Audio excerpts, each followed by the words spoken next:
2021 WURD Empowerment Experience. The power, purpose, and possibility of Black women. Conversations about healing and wholeness. Exclusively on WURD Radio. 96.1 FM and 900 AM WURD. Streaming live on WURDradio.com, the WURD Radio app, or watch live on WURD TV via Facebook.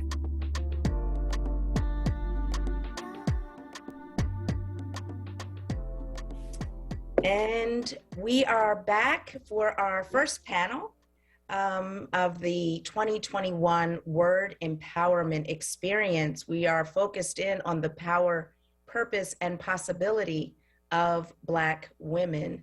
And right now, we are joined by three dynamic Black women who are going to be talking with me in this panel that we're calling Healing Mind and Body in a Time of Hurt. And we're joined on air, on video with Dr. Carol Penn, who is the founder / activist of Penn Global Visions, LLC, and Penn Global Medical Group, LLC. She's an expert in mind-body medicine, and she's a DO, so a doctor of osteopathic medicine. And she will give us more on that. And we also have with us Marquita Williams, PhD, Dr. Marquita Williams. She's a psychologist, senior advisor for community behavioral health and the Department of Behavioral Health and Intellectual Disability Services. And we have Reverend Dr. Helena Fontes. She is the founder and CEO of New View Institute. And she's a grief counselor. She does work around domestic violence. And she was part of our Level Up contest last year. So welcome, ladies. How are you? Wonderful. Wonderful. Doing well. Good. How are you? I'm good. This is actually kind of like therapy. So, I'm like curating stuff that I need. So it's a little selfish and maybe self-centered, as we were talking about with Dr. Robin. But hopefully it's not all about me. It's really valuable information for our community. And that's what this is all about. You know, again, this idea that we are dealing with so much complexity, a lot of loss, a lot of fear, a lot of uncertainty. And that is really impacting our mental, emotional, spiritual, and physical well-being. And so I really want to continue to dive into this question. But before we go into the questions that I have, I wanted to see if each of you had any reflections, if you were listening to what Dr. Robin Smith was sharing, if any thoughts, because I see this as like a continuation of that conversation. So I'll start with you, Dr. Marquita Williams. Dr. Robin takes us to church every time. Every time. The moment that I was ready to pass the plate was when she said, we all have holes, H-O-L-E, trying to be whole with the W on this holy journey. I thought, well, you know, if that isn't a moment to stop and pause and have a moment of praise, I don't know what is, because, you know, constantly we're talking about how we are feeling just a bit of deficit from, as you said, everything that has been going on.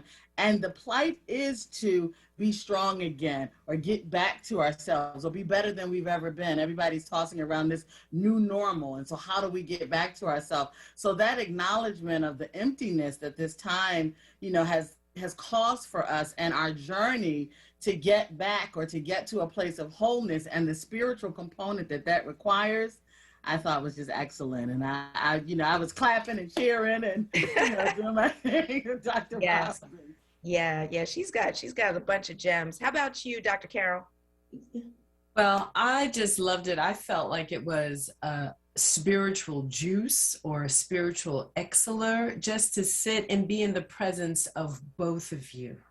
Mm-hmm. So just listening to the conversation and experiencing and feeling the energetic imprint of two highly evolved spiritual beings having a human experience and bearing witness to that was an honor, was an absolute honor. So thank Well, you it, both. it takes one to know one, Dr. Carol. I would say in terms of evolved spiritual beings. Helena Fontes, Dr. Helena, Reverend Dr. Helena Fontes. Yes.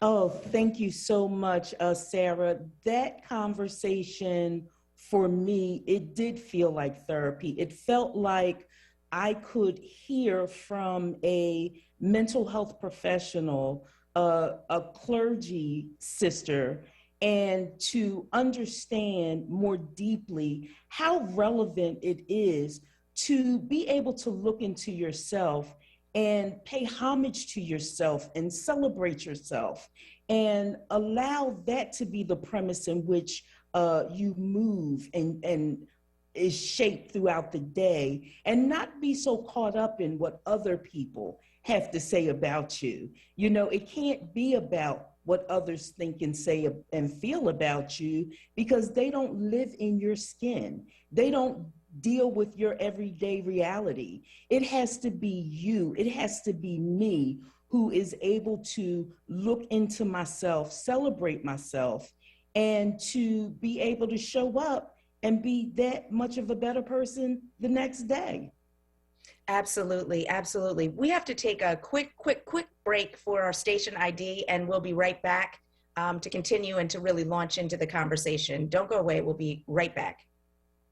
This is WURD Radio, 96.1 FM and 900 AM WURD Philadelphia. Streaming live on wordradio.com, the WURD Radio app, or watch live on WURD TV via Facebook and YouTube. WURD Radio, independent Black media. All right, and we are back. You are listening to the 2021 WURD Empowerment Experience. I'm Sarah Lomax Reese, President and CEO of WURD, and I am like soaking up all the goodness today. Our theme is the power, purpose, and possibility of Black women, conversations on healing and wholeness. And right now we are in conversation with three brilliant Black women healers, Dr. Carol Penn, who's the founder / activist of Penn Global Visions, LLC, and Penn Global Medical Group. Dr. Marquita Williams, she's a psychologist and the senior advisor for community behavioral health and the Department of Behavioral Health and Intellectual Disability Services. And Reverend Dr. Helena Fontes, who is the founder and CEO of New View Institute. We just got their reflections on my conversation with Dr. Robin Smith. And now I really want to start or restart with kind of checking in with each of you, because as we said at the very beginning, you know, whether you're a healer, whether you're whoever you are in this moment, we're all trying to figure it out. We're all navigating newness and uncertainty in unprecedented ways. And so I just wanted to check in with each of you to see how you are doing and how you are taking care of yourselves in this moment. And I'll start with you, Dr. Helena Fontes. Yes, I am asking for help when needed. As a Black woman, as an independent woman, I have always tried to do as much as I can do by myself, for myself. And as I get older, as I'm getting older, I've realized the importance of community. I've realized the importance of village. And I realized the importance of asking for help. But I also realize the importance of going to people that are authentically my friends and people who would help when I need help. You know, not people who are not going to do what is needed or what is asked for, and then I'd be further disappointed, but to be realistic and to understand that there are certain people that are in your corner and will help you, and there are certain people that will not. Why be unrealistic in these relationships and put these unrealistic expectations on people who are just not available? Yeah. So I am learning the meaning of asking for help whenever help is needed. and asking the right people for that help. Because I think that that's one of the things that's beautiful about aging and getting older, because I do really believe that wisdom comes, you can't take any shortcuts to becoming wise. It comes with age. That's probably one of the best things about aging, is you become more discerning, you become just more mature, and you have more understanding and awareness. So let's go to you, Dr. Williams, Marquita Williams. How are you feeling? How are you taking care of yourself in this moment?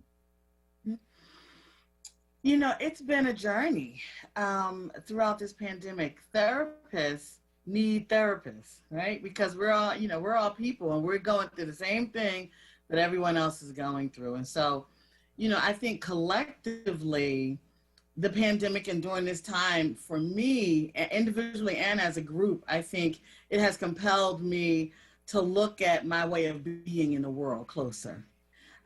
During this time, over the course of the last year, my mom was very, very sick with kidney disease. And so I was her caregiver, as well as we were in the backdrop of this pandemic and the isolation, and taking care of her. And even through her transition, we had some of the best mother-daughter moments. We were always close, but some of those moments I just will never forget. And that time really had me to reevaluate my value system and focus on what is really important, and not so much about doing, but being who it is that is important to me, and looking at how that shows up every day through my values. Mm-hmm. And so at this point, I feel such a sense of greater ease, because I've settled into, this is who I am. And I know that there's a greater spiritual power that's guiding me every day. And my only job is to be present moment to moment, so that my truest self can show up. Mm-hmm. And I'm feeling really good about this journey. It's so profound, because again, I think that is, like what you just said, is one of the most wise and powerful things that we can learn. Is that I think that so often, especially if you're driven, mm-hmm. you think that you can impose your will on everything. I'm just going to work myself to the bone, and I'm going to just power through, and I'm going to make this happen. Mm-hmm. And you realize after a certain point that by falling back, by letting go, let go and let God, it's amazing what can actually manifest. Yes. As opposed to when you're push. So I'm going to turn to you, Dr. Carol. We can come back to that if we want to, but I'm going to go to you, Dr. Carol, in terms of checking in and how you're doing and how you're taking care of yourself. Well, there's a wonderful African proverb that says, we do not fully become a woman until our mother dies.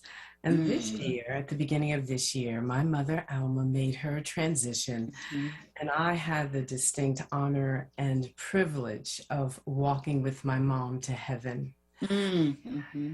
So the way that I have been taking care of myself is to walk between the twins of both gratitude and grief, and to let myself be, to let myself experience those emotions. To cut off one, or to cut off sorrow, is also to cut off joy. To cut off my gratitude would be to cut off my grief, and vice versa.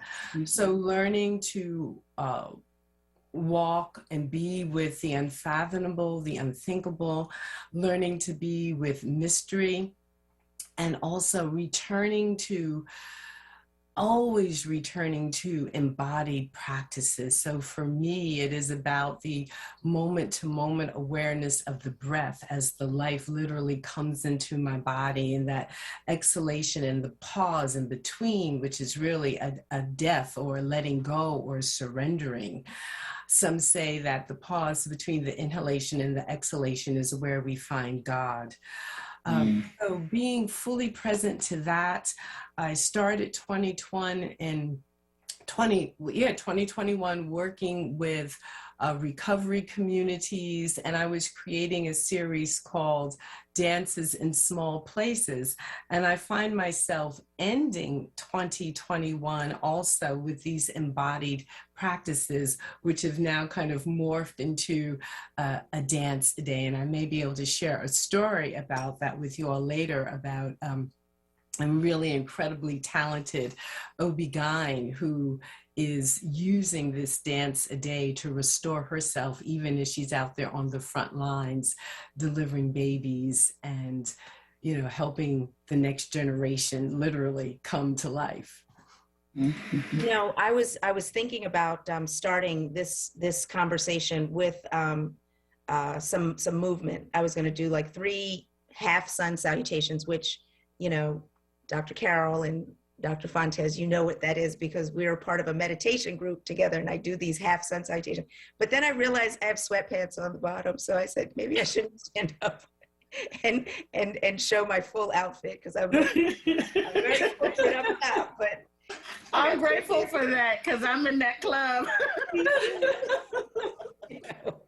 So, but maybe if we have time at the end, maybe we will do some type of movement or breath work, because I think that is incredibly powerful. I know it's very powerful for me and you too, Dr. Carol. But I want to stay on this question around how you hold pain and, you know, pain and sorrow and grief in a way that does not destroy you, that does not define you, and how you can hold it.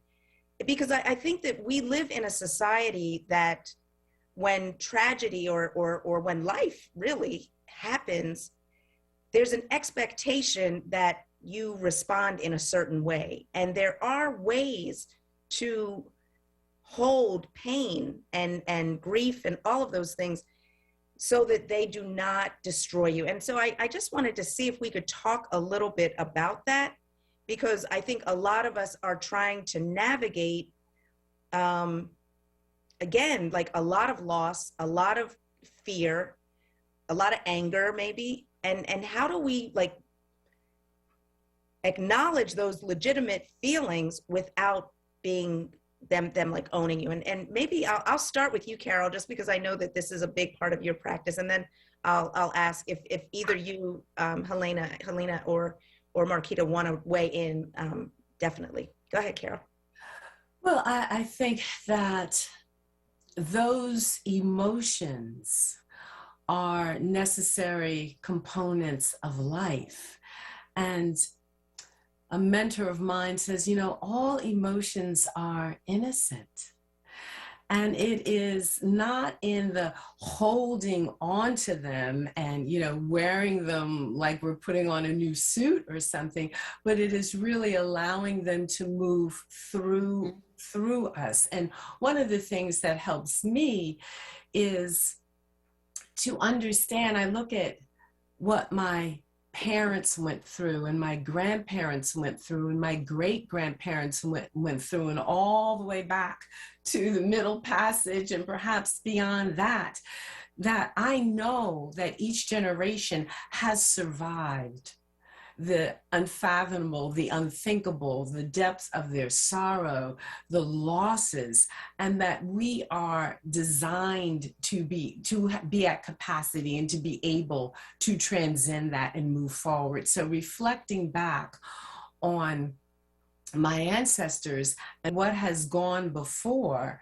helps me, and then also to be able to co-process it, because we know that these hurts, these sorrows, these memories are passed down through our DNA.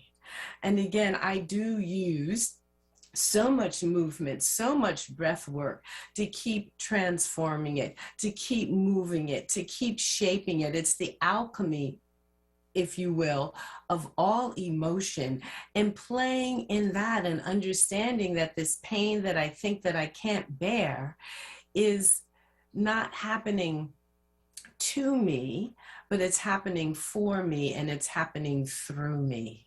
and I have to just step out of the way and just allow it. Just allow it to shape the moment.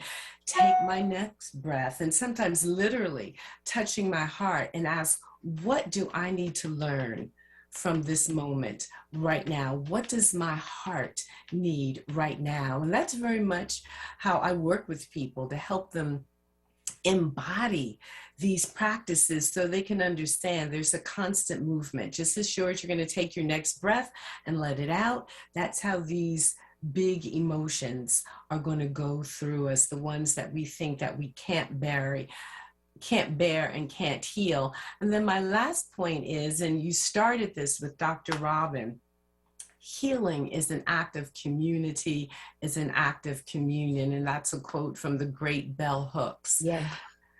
That we heal in the context of community.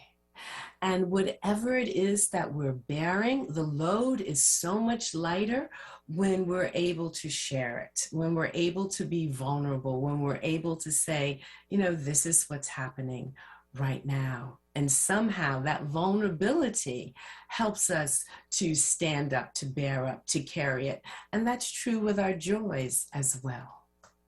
So I want to kind of stay on this theme, and I'm going to go to you, Dr. Helena Fontes, because you're a grief counselor. You know, you're dealing with people who've been victims of domestic violence, perpetrators of domestic violence. I mean, you're like in the trenches, in the thick of things, and I'm wondering if you could talk a little bit about how you counsel people who are in deep trauma or in deep complicated circumstances, how they can hold that pain, but transcend it or move through it. Like what is your process for helping people who are really traumatized? Absolutely. I do that by helping individuals to process and let go, not ignore the reality of the trauma that they experienced, but to understand that experience, name that experience, identify themselves as not being the ones to get blamed for the experience, but to be able to process the pain that comes from the tragedy and the trauma, and then to let it go. There is such ambiguity around this whole idea of loving someone who has hurt you, loving someone who would dare to put their hands on you.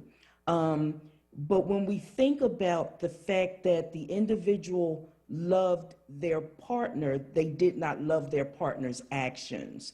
And to be able to decide for yourself to walk away, to give yourself a chance to heal and to recover, and then to grow from the experience.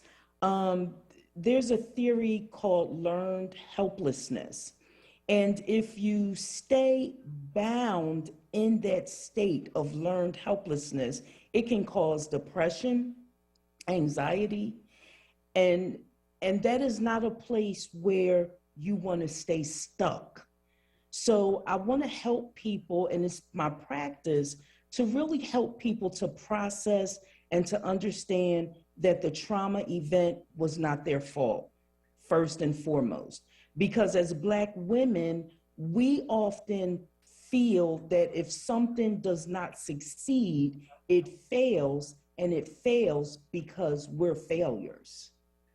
Mm-hmm. That is often what is the message that is given to a woman who has been abused. And so I want to help her to process the fact that she is not a failure. Maybe the marriage failed.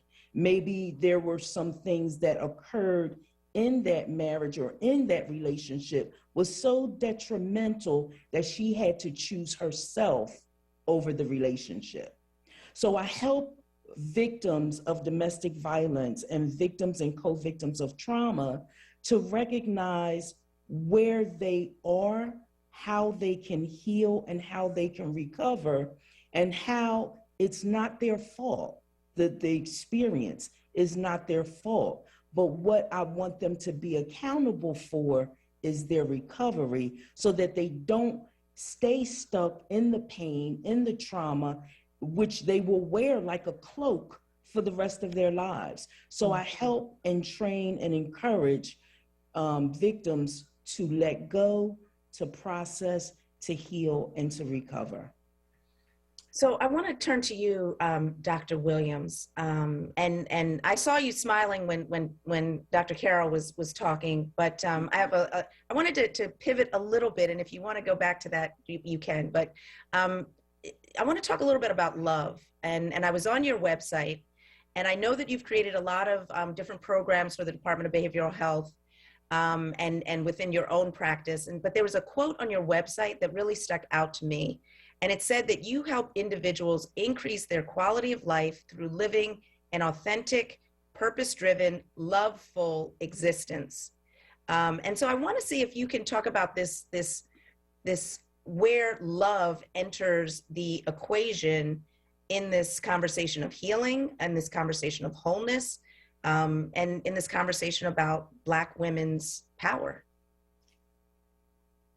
This is such a powerful conversation. Every time I hear one of the sisters respond, I want to say, oh, Ashe, like I was previously, I must have been a Baptist pastor because I'm having such a call and response, you know. You can do that. You can do that.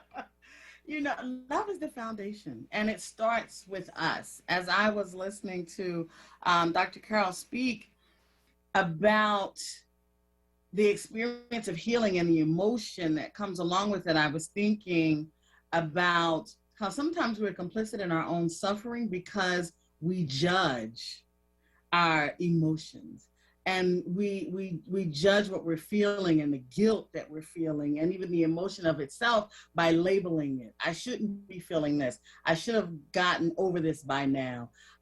You know, I'm stronger than this. All of these shoulds and woulds.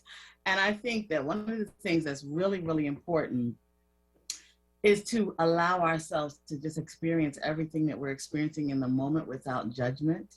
Mm-hmm. I also work a lot with, in the past, in my practice, women who have been victimized, and the memories of past victimization, grief, and trauma come to us sporadically because of triggers subconsciously and consciously in our life.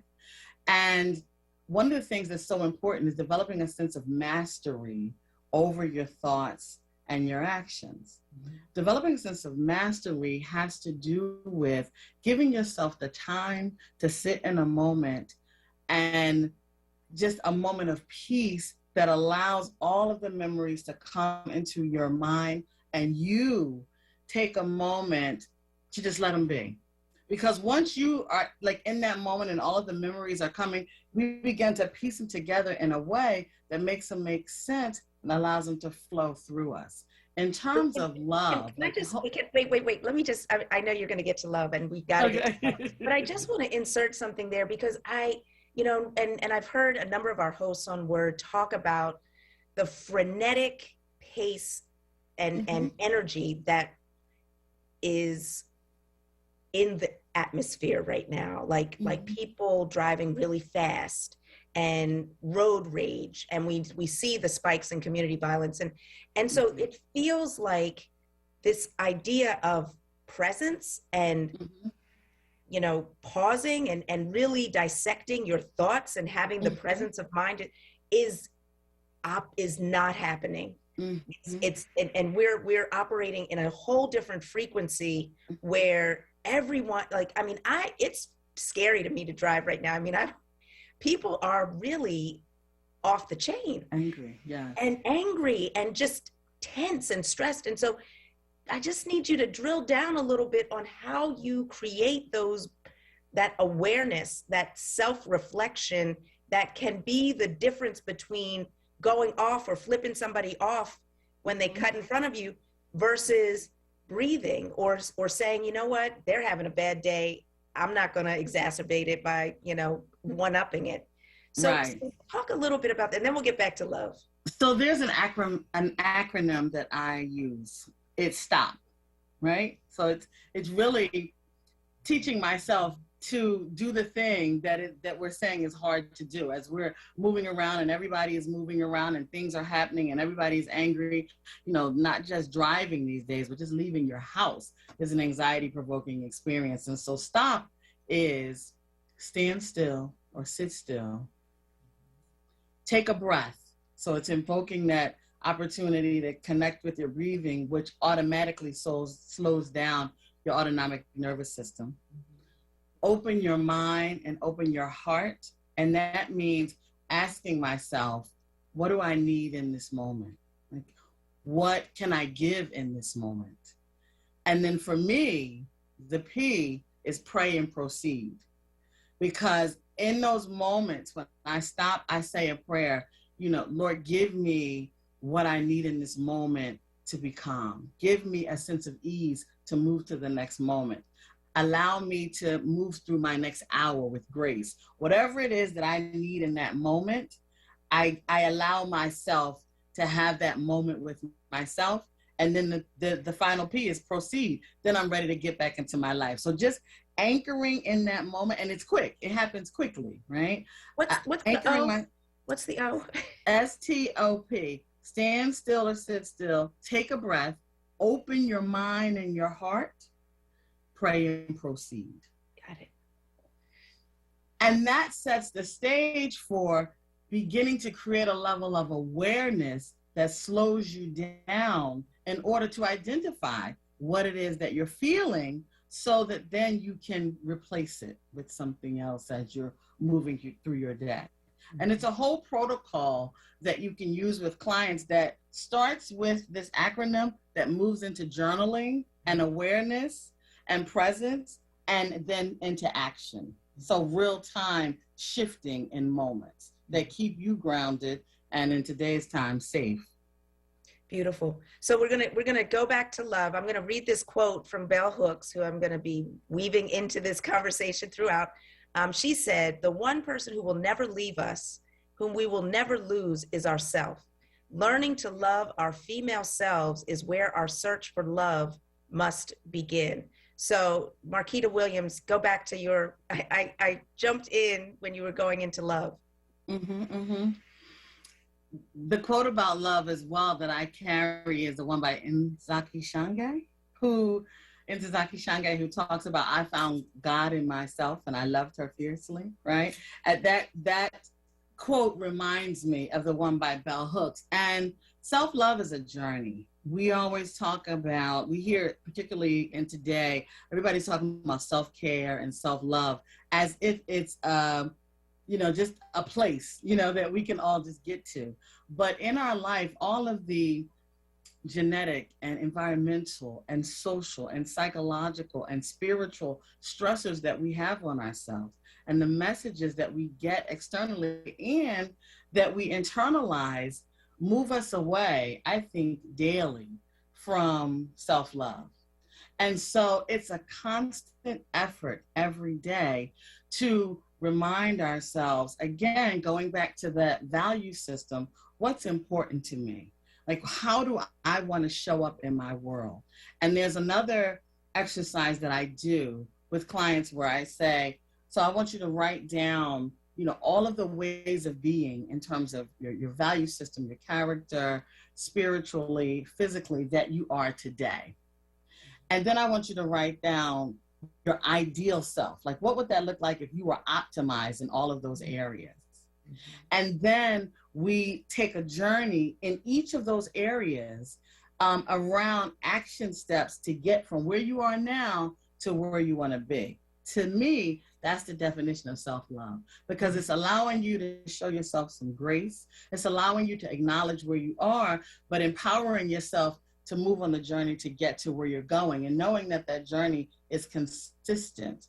And you may never actually get to your ideal self, but the action of constant moving, constant growing, constant extending grace to yourself is the definition of love. It starts with us, but it also, ends with us.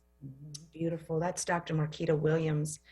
We are talking with a fantastic panel as part of the 2021 Word Empowerment Experience. And we're going to be in this space until 5 p.m. today. I'm Sarah Lomax Reese, President and CEO of WURD. And this is the power, purpose, and possibility of Black women, conversations on healing and wholeness. And you'll hear throughout the day these words of empowerment featuring the voices of Black women from around Philadelphia, uplifting and inspiring us throughout the day. And you can listen to us on 900 AM, 96.1 FM, wordradio.com, the Word Radio app, or watch us live on Word TV via Facebook and YouTube. And really excited to have this conversation. I'm going to come to you, Dr. Carol, because you're a physician, but your expertise is in mind-body medicine. And I want to get into kind of the physical manifestation, really that connection between mind and body. And I'm thinking about Bell Hooks, who, we lost earlier this week. She was only 69. She died from end-stage renal failure.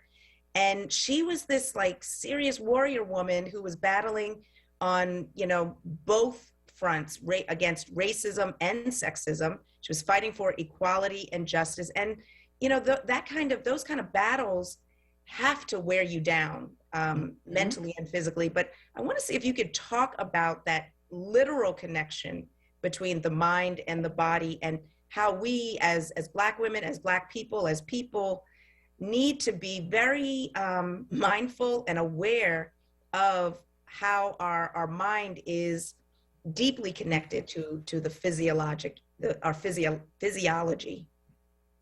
Absolutely.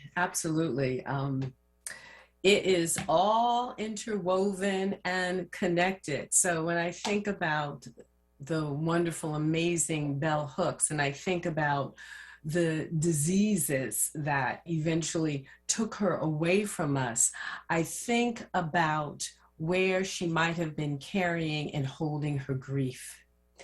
So, we understand that grief is love with no place to go. And so much of our grief, our rage, and our anger often has no place left to go. So it turns inward and it literally gets stuck in various organ systems in our body. So your grief, your anger, and your rage might be that hypertension that you're carrying around and that you're being treated for, which can likely end up in chronic kidney disease and failure. Your grief, your rage, and your anger might be that diabetes that you are carrying around that was originally induced by stress or the epigenetic turning on of your gene pool, and it just happened to show up in your pancreas.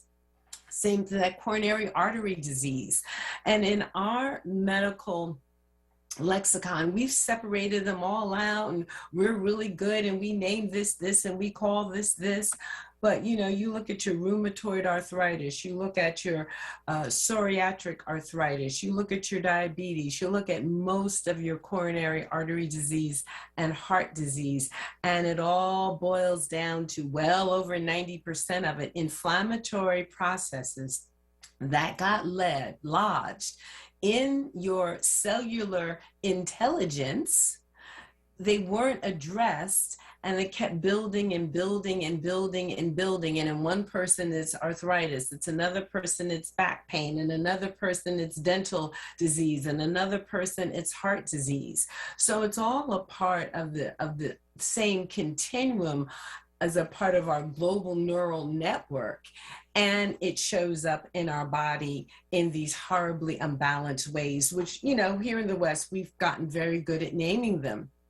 It shows up in the environment as air pollution and as climate change and as holes in the ozone layer, because it's not just the human organism, but it's connected to everything that has life. So it is connected to our planet. So it's connected to our earth. And when we see the ecosystems that are dying on the earth, that's just a harbinger of what's dying in you.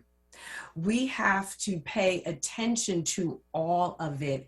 And we are at a critical point where we are either going to survive as a species, or it's going to entropy is going to continue to occur, and we're going to continue to see coming apart and more people leaving the planet, more and more species leaving the planet, different assaults and manifestations of our ecosystem, which is just a continuation of us. And we of it, and vice versa. This is a closed system. Let me just reintroduce the panel. That was Dr. Carol Penn. She's the founder and activist of the Penn Global Visions, of Penn Global Visions LLC and Penn Global Medical Group LLC. We are also talking with Dr. Marquita Williams, who's a psychologist and senior advisor for community behavioral health in the Department of Behavioral Health and Intellectual Disability Services, and Dr. Helena Fontes, Reverend Dr. Helena Fontes, who is the founder and CEO of New You Institute. We have a couple of comments from Facebook, and I want to invite folks, if you have questions or additional comments for our panel, you can put them in the Facebook chat, and Eric Nixon, Frosty Phoenix, will get them to me. I'm not quite that adept at multitasking across Facebook, but he will let me know what's there. So here's some Facebook comments from Marianne Harrell: getting bolder as you get older. Yes, yes, yes, that is what we do. Lily RS: good afternoon, ladies and WURD family and friends. Good afternoon, Lily. DM Jones, who I know is related to someone on this panel. Thank you for holding this forum of such brilliant light and guidance. Thank you, DM. And Sean Wright Dupree said, great empowerment session, prayers and blessings. Happy holidays. So we're going to jump back in. I'm sure we'll get some questions, but it's wonderful to just feel the energy from the community.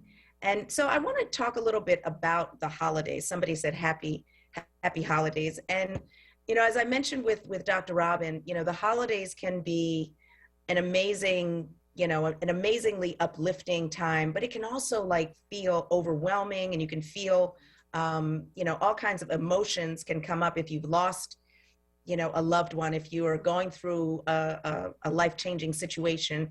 And then layering on COVID on top of it, where we're now being told you may not be able to gather with your family. You may have to just be in small groups. And so I want to talk to you, and I'll start with you, Dr. Marquita Williams. Like, what are some of the things that you see that are unique to the holiday season? And then what are some of the things that you can, that we can do to make sure that we can have the happiest and healthiest holiday season? As you started talking about the season and the emotions that come with it, just over the last couple of weeks, I've had a number of calls from former clients, colleagues, friends who are telling me this year, you know, the holidays are hitting a bit different, right? And some people haven't been able to identify exactly what it is. You know, people have said, I'm just not feeling like myself. I don't know if I even feel like going through, you know, this whole holiday season. And I think that that's really important to pay attention to. People tend to think about depression looking like we always hear, right? You're sad, you know, your sleep is disturbed, you're having trouble concentrating. But it can also be a sense of brain fog. It can also be frustration. It can also be a sense of irritability, and the idea that you're not as interested in activities that would typically bring you joy. So number one, I want us to pay attention to what it is that we're feeling and if it is different for us. Now, you know, there's some feelings of anxiety and stress and depression over this time that, you know, are fine. They'll come and they'll go away. But once they continue to linger beyond the holiday season and the intensity of the feelings, those are your triggers that, okay, so maybe there is something that's going on that I need to talk to someone about. And we've talked earlier about who do you talk to, right? And so early conversations with friends and family to unburden yourself, the catharsis of just talking about it is important, but it's also important to then move beyond that, to talk to people who can provide you with some support. And I'll have some resources, that I can give out later and towards the end of the session. But there are also some other things that I will talk to people about in terms of tips for just keeping yourself emotionally safe during a holiday. And the first one is knowing your triggers. We're hearing people talk a lot about, this has triggered me, that has triggered me. And basically what we're saying is know the things that are gonna elevate your anxiety. Know the things that are going to drain your energy. Know the things that are going to take you out of that space of, even if it's not joy, but it's balance. And be prepared to create boundaries. That's the second thing, create boundaries when you find yourself being triggered. Those people who come in to either family occasions or call you on the phone and immediately they're going, right? Yeah. They got a story, it's a lot of negativity. Create some boundaries for yourself and clear expectations. I might not be the Marquita that I was 2 Christmases ago when I was spending time with my mother and my father and the rest of my family members, because those people are gone. But I can have a pleasurable experience with the other people in my family or other friends that I select, or even if I decide to have a Christmas, by myself, and thinking through some of those memories and celebrating, what I have now and what I had then, and the tradition of that. And the last thing, so it's know your triggers, create boundaries, have clear expectations, and move when the spirit guides you. So I know that everybody knows what that means. And that means if you're in a place, if you're in a space that is triggering you, that is, sort of moving you out of what feels good to you emotionally, it's okay to remove yourself from that situation.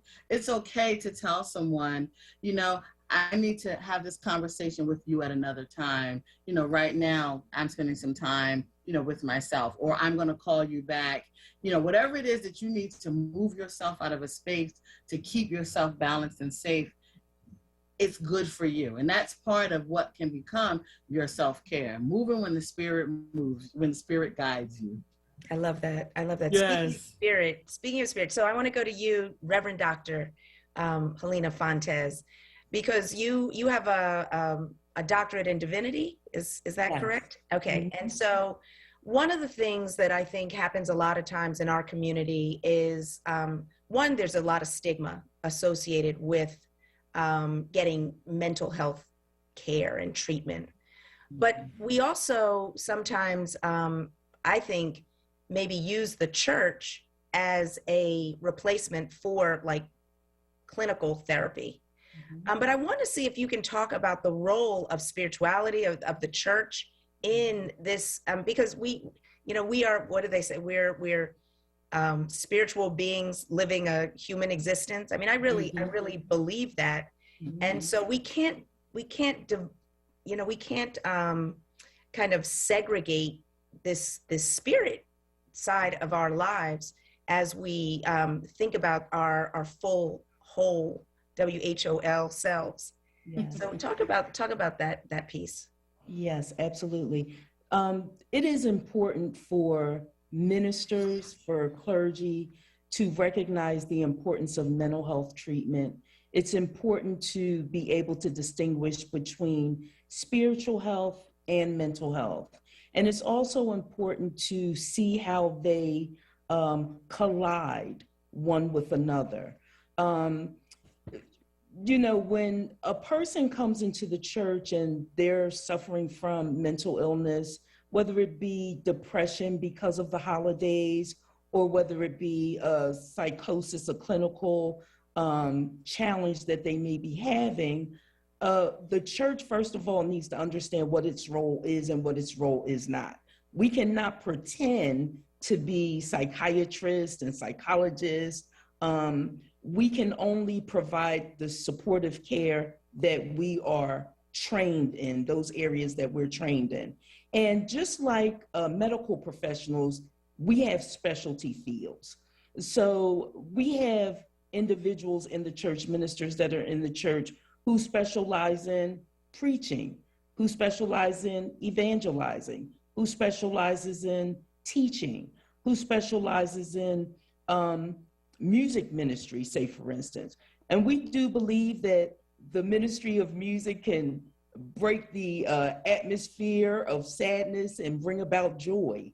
But we also understand that when a person is suffering from an ill that we are not equipped to handle and equipped to support, that it's not a bad thing to be able to pick up the phone to call one of your colleagues or to provide for them resources so that they can go outside of the church to get the help that they need.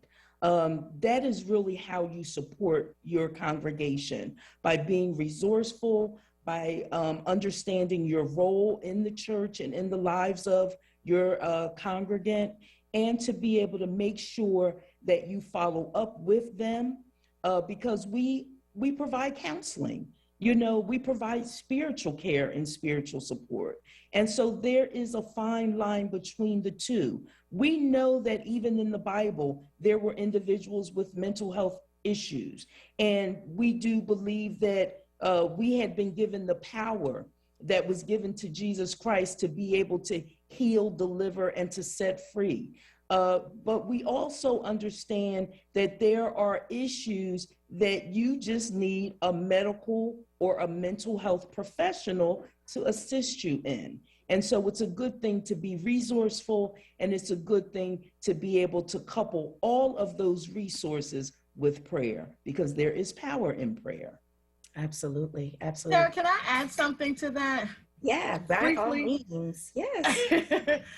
You were Williams. Yes. Yeah. Yes. You were talking about stigma and, you know, the stigma of mental health keeping communities of color from going to therapy. And I think that is just so important in terms of thinking about how we engage and welcome individuals into practice. And so as you were talking, Dr. Helena, I was thinking that there's a pastor in a city who says, God is able, but he wants you to be stable, right?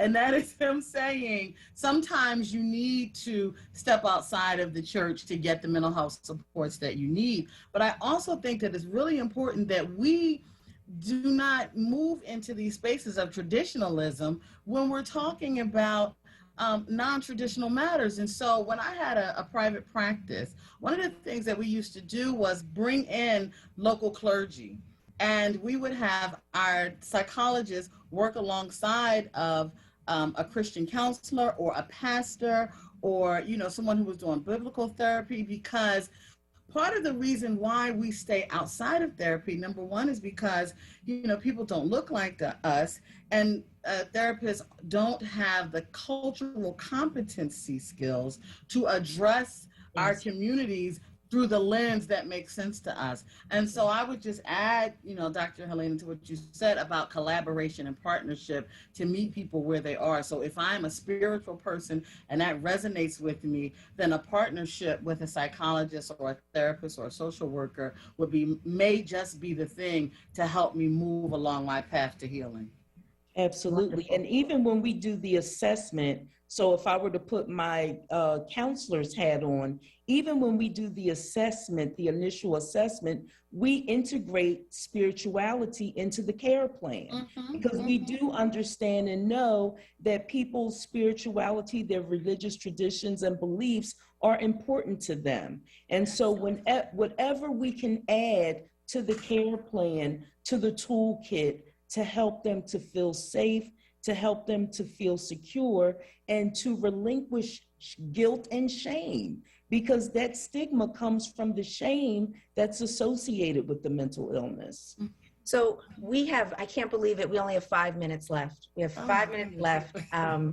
And I wanna get into one other thing, but we have to have time for your words of empowerment at the end, and any like tips and tools that you want to leave our listeners with. But Dr. Carol, I'm going to ask you, and this is a huge question, and you've got probably like 3 minutes to answer it, but part of what I was reading your bio, and I'm so fascinated by this initiative that you're doing called Ending Racism Globally, looking at racism as a chronic disease, and the mindful genogram, or Yes, mindful genogram. Geogram, the examination of ancestral bias, unpacking racism through the lens of mind, body, and spirit, meditation, and movement. And so we're living in this moment that's hyper, racialized too. So we're talking about COVID and the stress that that's having on us, but we're also dealing with, all of these trials of,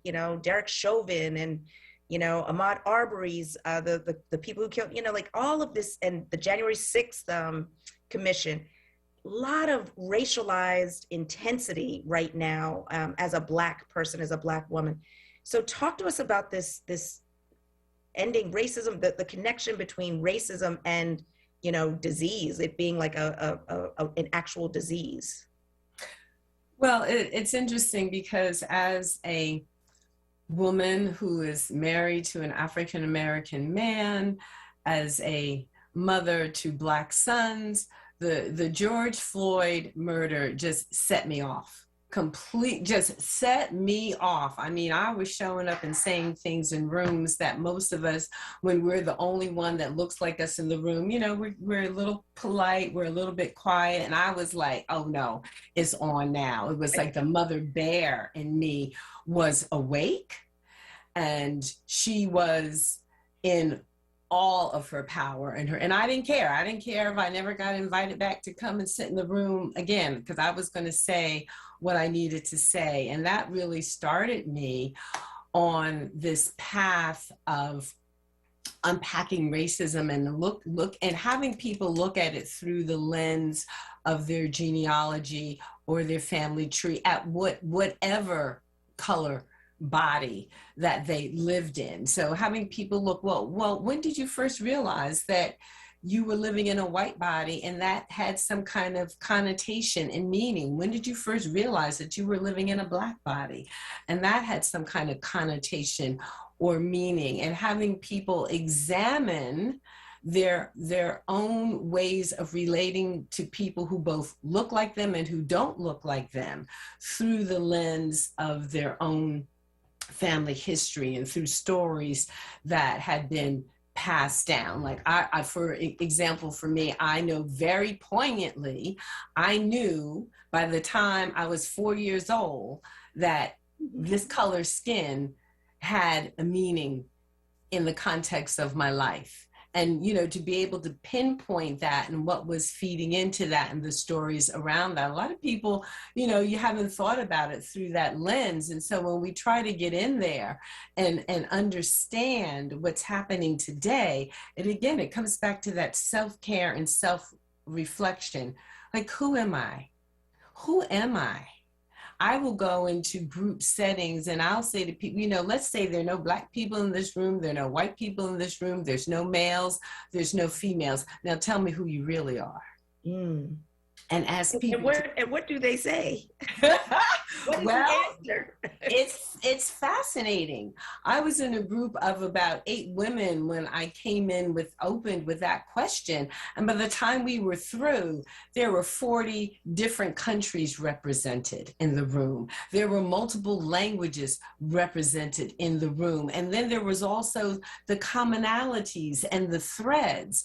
And then people were able to see from around their silos and see, well, I'm like Sister Helena here. I'm like, Sister Marquita here. And I'm different from Sarah in this way, and not in the usual perspective of, okay, well, I look a certain way, so therefore. And we said it earlier, there's this judgment. And I think when we look at, racism and race is an artificial construct that was designed to create structures so someone could be above and someone could be below. And it's become weaponized. It's become absolutely weaponized. And over time, it has become its own pandemic, its own disease process that is a disease for the perpetrator And it's also a disease for the people that it's perpetrated upon. And we have to come out, we have to unpack all this and come out from around this, again, for the evolution of humanity. You know, we're either going to keep devolving or we're going to find a way to evolve, because we do have to find a way to coexist and to thrive. And again, it starts here. It's an inside job: self-care, self-reflection, getting beyond the surface of what's being put out there in terms of what a person looks like, or the genitalia that people are born with. You know, and I also get people who say, yeah, well, you know, I'm phenotypically male, but that's not how I feel most of the time. So those kinds of conversations come out when I have gone into a room and say, okay, now tell me who you really are. And there are no white people, no black people, no males, and no females. Wow. Well, we're just about out of time, but we're not gonna close out until you all give us your words of empowerment and any tips and tricks. While you're thinking, I'm just gonna read a couple of Facebook comments. Cheryl Hurley says, yes, spiritual care. And Patricia Klein-Kahn says, excellent panel and discussion. Seek out community yoga classes. Amen to that. And learn how to make the mind, body, spirit connection. That is from Patricia Klein-Kahn. So why don't we start with you, Reverend Dr. Helena Fontes. Give us a word of empowerment and any takeaway that you want to share with the audience. I want to leave you with this word of encouragement. Be ye transformed by the renewing of your mind and the healing of your soul. The soul is filled with pain, and sometimes if we just take a moment to reflect and to realize our level of intellect, our level of emotion can be transformed. We can change the way we think about our role in society, in the home, in the office. We can change the way we think and what we believe about ourselves based on what we learned as youngsters. We can evolve from the old persons that we used to be to the new glorious creatures that we were created to be. So be ye transformed by the renewing of your mind and the healing of your soul. Beautiful. That's Dr. Helena Fontes, Reverend Dr. Helena Fontes. Dr. Marquita Williams, what say you? Dr. Helena, that's my screensaver. So you just confirmed it all for me. This is Dr. Williams is the Amen Corner. Yes, I am loving this panel. I want to leave some resources for our audience. There is a group in Philadelphia called SOS for a Superwoman. It's led by my good friend, Dr. Tanya Ladipo. I'm putting that out there for you, Tanya. You know Tanya Ladipo. They have a website and it's called SOS for Superwoman. There are tips for busy women who dare to care for themselves is one of their taglines. One of the things that they say that's really important is be okay to make decisions for both you and others. A lot of times we feel like it has to be one or the other, and it doesn't. It's an and. There's also a book by Dr. Cicely Horsham Brathwaite called Better Daily Self-Care Habits. It's on Amazon, Better Daily Self-Care. And it's just simple changes that you can make every day that have lifelong impacts in terms of helping us to care for ourselves. And I have to say, the Department of Behavioral Health has a website. It's called Healthy Minds Philly. And on Healthy Minds Philly, you can find places to go and numbers to know. And what that is resources for behavioral health services, recovery-oriented services, support groups, all in one place across Philadelphia. Therapy for Black Girls is also a website, and Zen Care, Z-E-N Care, that lets you find therapists of color, particularly Black women, female and Black male therapists, based on your budget and your location. If you need to know any of those, I can certainly make sure that the radio station has them. And is that it? Like, in my time is Yeah, up? we're about to like Okay. lead into All somebody right. to the next That's panel, it. but this Okay, is as great. long as And you have those resources. we are going to do like a recap and a follow-up with resources, because that is so important for people to have books and places to go and all of that. So thank you. And if you want to shoot me that in an email, that would be great. I will. So, Dr. Carol, final. So I will end with a big shout out to Dr. Kina, who she was the doctor that I was referring to that had an episode last night where she called the rapid response team for herself after delivering a baby.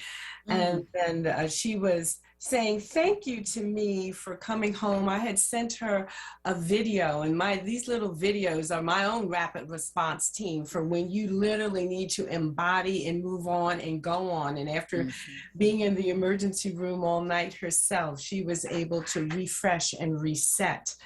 And I'd like to share these words of Bell Hooks. I want there to be a place in the world where people can engage in one another's differences in a way that is redemptive, full of hope and possibility. And I say, not only do I want there to be a place in the world, but I want that for us to be that to one another. We are the medicine for one another. We are the community for one another. And again, I thank you so much, WURD, for doing what you do and having this. And I love people to visit me at my website, www.drcarolpenn.com. That's DRCAROLPENN.com. I'll be happy to talk to anybody in the WURD family and audience. And I know you're going to be back on the air with Envy for her birthday party on the Envy McKee show between 7 and 10 tonight. So you can check Dr. Carol out again later this evening. Is there a website for New View Institute or you, Yes, Dr.? there is. Okay, real quick. We are on Facebook at New View Institute on Facebook and newviewinstitute.org. New View is one word, N-E-W, capital V-I-E-W, Institute. Great. Dr. Marquita. You can find me everywhere at Dr. Marquita, D-R-M-A-R-Q-U-I-T-A, Instagram, Twitter, Facebook, and my website. Yes. Excellent, excellent. I'm getting the hairy eyeball from my so thank you all so much. This is the 2021 WURD Empowerment Experience. And next up is Andrea Lawful Sanders with another panel about health and wellness. Don't go away. Thanks.